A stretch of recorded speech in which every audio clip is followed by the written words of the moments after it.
सवाल है कि मेरा मशीनरी का कारोबार है, मैं मशीनरी से जो आमदन आती है, मेरा रेंट का कारोबार है, जैसा गाड़ी रेंट का काम है, तो जो रेंट की इनकम आती है मैं उस पे ज़कात दूंगा या कि मैं मशीनरी की मालियत पे ज़कात दूंगा? जितनी मशीनरी जितनी मालियत है, लेकिन मैंने मशीनरी बेचने की गरज से नहीं ली, उसको रेंट पे चलाने की गरज से ली, तो रेंट से जो आमदन वसूल होगी उस पे ज़कात बनेगी या कि मशीनरी की जो टोटल लागत कीमत है उस पे बनेगी?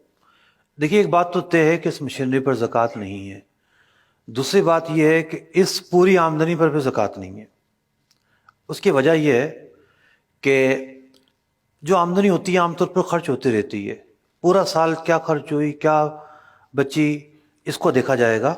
जिस दिन ज़कात फ़र्ज़ हो रही है उस दिन आपके पास कितनी चीज़ें हैं। आप जो 5 चीज़ें हैं, इन 5 चीज़ों की एक शीट बना लें। सोना, चांदी, करेंसी, माल तिजारत, प्राइस बॉन्ड। आपके पास कौन सी चीज़ कितनी है, जिस दिन ज़कात फ़र्ज़ हुई उस दिन कितनी है, अब आप उसको देखेंगे। पूरा साल एक आदमी तनख्वाहदार है, उसकी 1 लाख रुपए तनख्वाह है, 12 लाख रुपए उसने कमाए, लेकिन जिस दिन ज़कात फ़र्ज़ हो रही है उस दिन उसके पास 50,000 रुपये मौजूद हैं, तो वो 50,000 को सामने रखकर अपने ज़कात का हिसाब लगाएगा। 12 लाख को सामने रखकर हिसाब नहीं लगाएगा।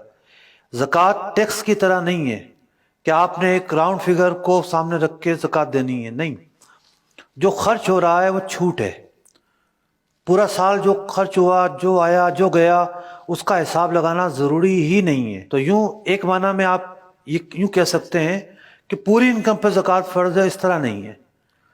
साल का जब एंड होता है, जो ज़कात का साल पूरा होता है, उस दिन आपने हिसाब लगाना है और उस दिन सामने रख के देखना है आपने कि ज़कात के हवाले से क्या इशू है।